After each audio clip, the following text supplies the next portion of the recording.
Welcome everyone to Ratioed. My name is Harrison Faulkner. Well, something in Canada is seriously broken if that hasn't become painfully obvious to you yet. Just as it was in 2020, 2021, 2022, and now in 2023, Canada continues the long and painful slide further and further away from freedom.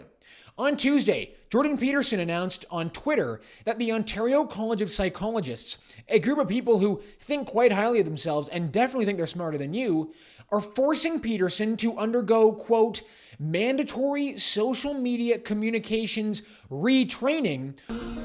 Stop it, please, I beg you! For the crime of, wait for it, daring to retweet the leader of Canada's official opposition and criticizing dear leader, the untouchable Justin Trudeau. Stick around for the first Ratio of the Week award for 2023. Drop a like in the video, help us out by subscribing to the True North YouTube channel. And the comment question for the episode is this: what is the one issue you want more Canadians to pay attention to in 2023? Let me know in the comments, and let's get into it. The Ministry of Truth is coming down hard on Canada's loudest dissenting voice for a few too many instances of publicly voicing wrong speak.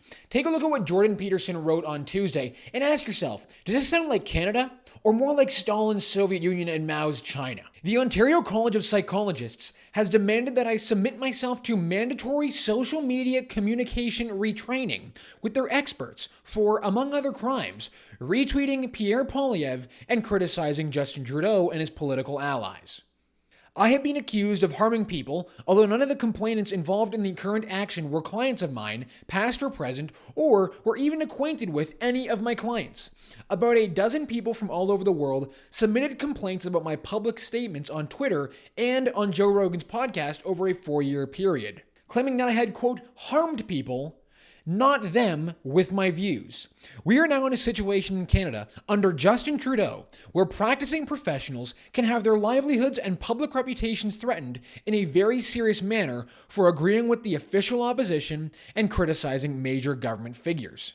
Canadians, your physicians, lawyers, psychologists, and other professionals are now so intimidated by their commissar overlords that they fear to tell you the truth. This means that your care and legal counsel has been rendered dangerously unreliable.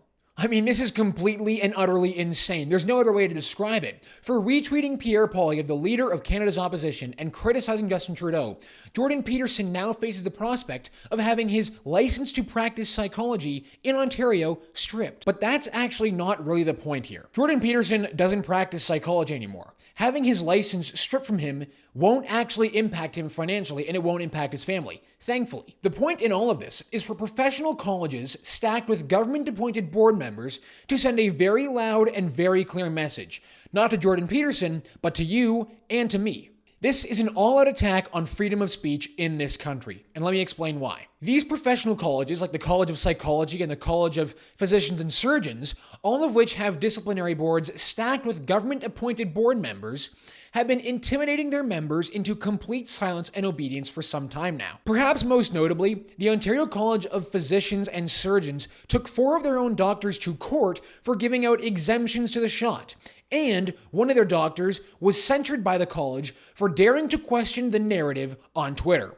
The college eventually dropped their censure, but not before the doctor's reputation was permanently damaged by the college's actions. Given what we know about what went on with the Ontario College of Physicians, and now what we're seeing from the Ontario College of Psychologists, I think it's pretty safe to say that this is taking place across all regulated professions and across the country. For not adhering to the narrative, to the message, to the doctrine of the political and media elite in this country, you not only face irreversible and irrecoverable reputational damage, you also face public humiliation in front of your colleagues and the permanent suspension of your license to practice the work that you likely spent tens of thousands of dollars in tuition fees for and thousands of hours studying to master. These are seriously the times we're living in now. This is not happening in Xi Jinping's China. This is not happening in some faraway, ludicrous African dictatorship.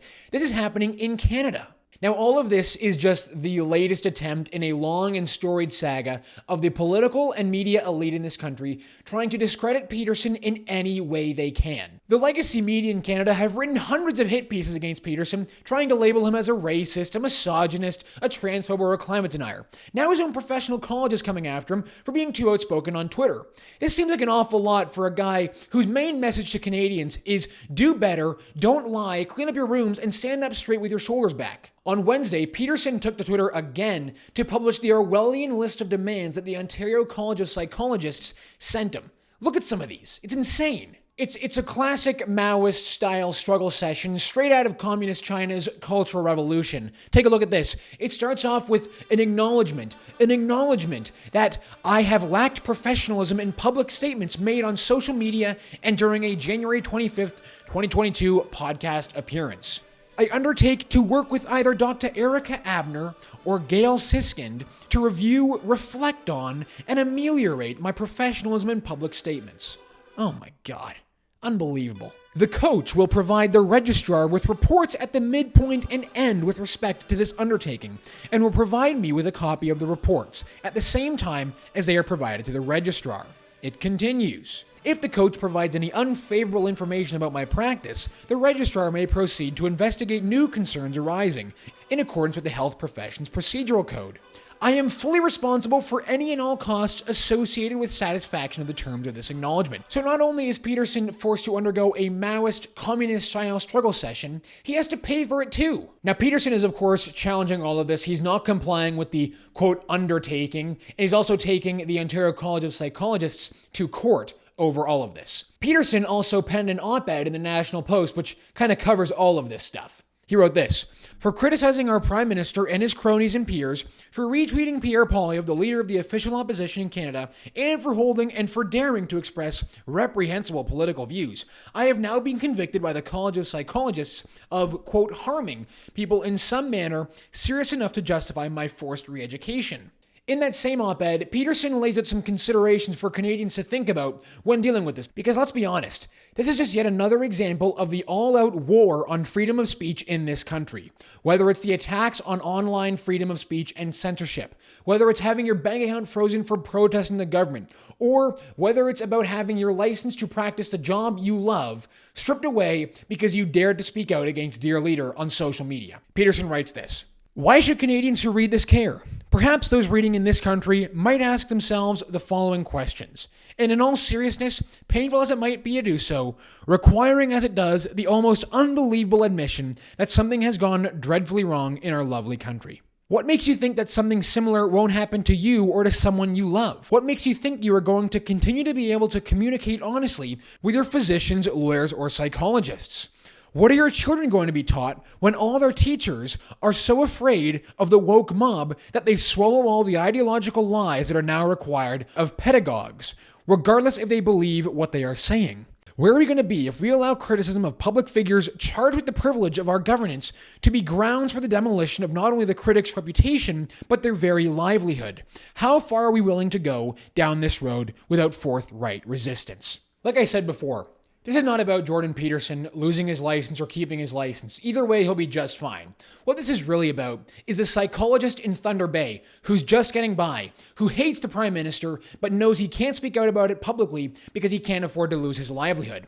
This is about the teacher in Ottawa who doesn't want to be peddling critical race theory. She doesn't want to be pushing gender ideology, but she can't afford to speak out about it because she can't afford to lose her livelihood. The message coming from these professional colleges is loud and clear. Speak out and you'll lose your livelihood.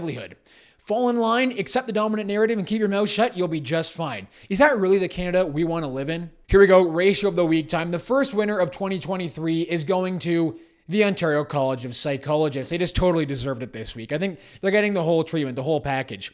But as you could have guessed, a lot of Jordan Peterson's followers have come on to the Ontario College of Psychologists' very small Twitter page and just flooded the replies to their latest tweet. It's hilarious, really. At the time of this recording, this tweet from December 22 has 18 likes and 1,597 replies. So 1,600 replies to 18 likes.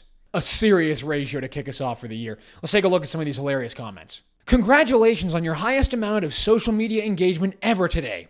At CP Ontario, it was a unique strategy, but it's working. Social media communication retraining with the picture from A Clockwork Orange. Jordan Peterson has 3.6 million followers and you have 282. I think you should take a course on social media. Just amazing. That one got over 2,000 likes. That's going to do it for us this week on the show. Thank you so much for tuning in. I'll catch you tomorrow on Fake News Friday. My name is Harrison Faulkner, and this is Ratio.